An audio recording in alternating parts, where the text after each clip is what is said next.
Hello, my name is Hanorain. Welcome to the sixth video in this REBOUND YouTube tutorial series. Today we're going to talk about how to simulate Saturn's rings.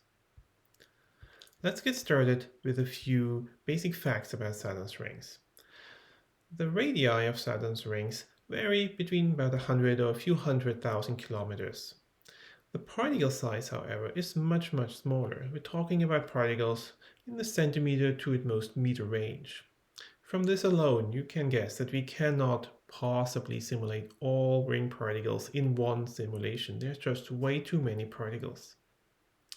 If you look at the orbital period, we're talking about 12 hours. So timescales here are much shorter than those involved in the integration of planetary orbits around the Sun. We're talking about hours, not years. The orbital speed of particles is about 20 kilometers per second. However, the relative speed, the speed between particles, is much smaller, maybe a few millimeters per second.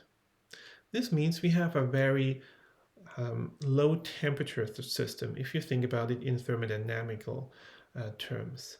Low temperature also means a very thin or very flat disk. In fact, the rings are so thin that they at most constitute a few particle radii, so maybe a few meters at most. These are all just rough numbers. The precise details depend on where you look at the ring. Now, because we cannot possibly simulate all ring particles together, what we do is we go to a local shearing box. This local shearing box simulates a small patch of the rings. So we zoom into one really small area. And we go in a co-rotating frame, meaning that if we focus on this particle exactly in the center of the rings of this disk, then this particle will stay fixed in our co-rotating box as long as it's on a circular orbit. Particles that are further in or further out, those move relative to our fixed particle in the center, because particles on a closer orbit will orbit faster, particles on a further out orbit will orbit slower. This is called a local shearing box. We can make this box as small or as large as we want to. Typically, you want to make it large enough so that you simulate all dynamical effects. For example, you want to resolve the turmeric critical wavelength if you have self-gravity turned on. But you don't want to make it too large so that it becomes computationally too expensive. The coordinate system that REBOUND uses has the radial direction of this local coordinate system in the x direction, and the azimuthal direction is the y coordinate. There's also a vertical direction, z, which is not any special coordinate here. So if we talk about this coordinate system, we also need to talk about boundary conditions. From this small box, the disks appear almost infinitely large because we've zoomed into such a small area.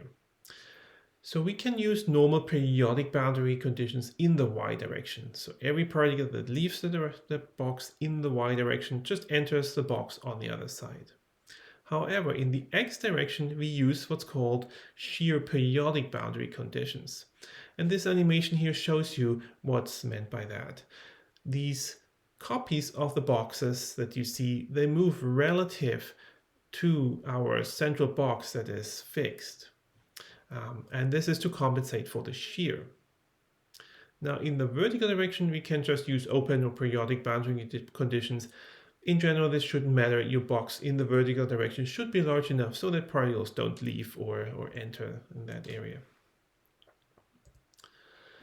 This local co-rotating right-handed Cartesian coordinate system that we just discussed is governed by Hill's equation, and the equation is shown here. Although the equation might look complicated, it is very simple. It is just describing an epicyclic motion. So if a particle is on a circular orbit, it will travel at a constant speed in the y direction, and otherwise it will describe an epicycle, where the radius of the epicycle corresponds to the eccentricity of the particle. If you want to derive this equation, you can get there by linearizing the gravity from the central object. We're assuming that the central object is very, very far away compared to the interparticle distances between particles in our box. And this is the equation you end up with. Note that there's only one parameter here that we need to choose, omega, the orbital frequency. We do not need to specify the central object's mass or the gravitational constant for this equation to work. All that matters is the frequency. To solve this kind of differential equation, we need an integrator that is well suited for this. And the best integrator in Rebound is the symplectic epicycle integrator, or SEI. That's discussed in detail in a paper by Ryan and Tremaine in 2011. Again, the one quantity you need to specify when using this integrator is the orbital frequency omega. You set this in the Rebound integrator SEI structure. The variable is called omega. If you want to, you can specify a different vertical frequency omega z. For the standard Keplerian orbits, the vertical epicyclic frequency is the same as the radial frequency. That's a special feature of the Keplerian motion, but you can change that if you want to simulate other systems. For example, you might want to simulate a system that is self-gravitating, but you don't want to spend the computational resources to actually calculate how self-gravity works between all particles. In this case, you can manually increase the vertical epicyclic frequency omega z to some higher value, typically something maybe like 3 or 4. In that case, particles want to stay much more in the central midplane than otherwise, and therefore you get similar dynamical effects as if you had simulated self-gravity of the disk. So now that we can solve Hill's equations using this symplectic epicyclic integrator, you probably want to add some other physical effects, typically self-gravity and collision detection. For both of those, a tree code is most efficient if you have large numbers of particles, because a tree code scales like n log n for large numbers n. Whenever you use a tree code in Rebound, you need to specify the root box. You need to configure this root box. This is because all particles need to be within this box in order for the tree code to work. So do this before you add any particles. When you use gravity or collision detection, you also probably want to configure ghost boxes. These ghost boxes allow you to detect collisions across box boundaries, and they simulate the gravity in what really should be an infinitely large ring. Without ghost boxes, self-gravity would tend to concentrate all the particles in the center of this box, but that's not physical. So the more ghost boxes you add, the more accurate your gravity calculation is.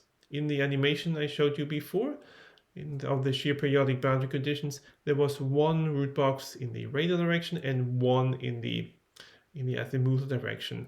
Typically, you want to use more than that, say at least 2 rings of ghost boxes in the x and y direction, which is what's given here in this example with sim.configure ghost boxes 2, 2. So 2 rings of ghost boxes in both the x and the y direction, but none in the vertical direction z. Now the accuracy of self-gravity is also determined by the opening angle. The smaller the opening angle, the more accurate your gravity calculation is going to be. You need to experiment what numbers are sufficient for your specific application. Let's finally talk about how to resolve collisions. In general, you probably want to use a hard sphere collision model. Hard sphere means we're talking about spheres that do not get deformed in any collisions. You can specify a constant or a velocity dependent coefficient of restitution in Rebound using a callback function, sim.coefficient of restitution. In this callback function, you can decide to either return always the same coefficient of restitution or a different one depending on the particle or the impact velocity. Typically, For Saturn's rings, you want to have a coefficient that's constant, maybe say 0.5, or you want to use an empirically determined velocity-dependent law such as Bridges et al. Now, an important concept when we talk about collisions in particle simulations like this is the minimum collision velocity. Imagine two particles that are just about touching each other, and in the following time step, a collision will be detected between those two particles. If you have a finite coefficient of restitution, some of that relative velocity between the two particles will be dissipated, and you lose that velocity. So if the velocity is small and the particles are not really drifting apart from each other, then due to some random other perturbations in the simulations, you might detect another collision in the future. That time, the relative collision velocity will be even smaller, and it will still potentially point towards each other. The long-term effect of this is that particles might sink into each other. There is no way to get particles away from each other once they're significantly overlapping. And this is unphysical because we're assuming a hard sphere model. One way out is to set the minimum velocity, collision velocity, to a finite value. It should be much smaller than the thermal or the velocity dispersion in velocity in the rings. So you're not going to affect any physical results. But if you end up with particles sinking into each other, try out this minimum collision velocity parameter, set it to a slightly larger value, and see if you can find an optimum value that gives you physically correct results and is numerically stable. Finally, let me show you a simulation of what you can do with this kind of setup. What you see here is a dense area of Saturn's rings. You see it's dense because there's self-gravity acting. You can see these clumps of ring particles coming in from the sides. These are self-gravitating clumps. The scale of those clumps is roughly the tumor critical wavelength. You also see one really large particle in the middle. This is simulating a moonlet. It's just a slightly larger particle that has maybe a higher density than the other ring particles that is embedded in the rings. And you can see lots of interesting dynamical effects in this simulation. First of all, you see the self-gravity wakes. You see that the moonlet is filling out its Roche lobe with accreted ring particles.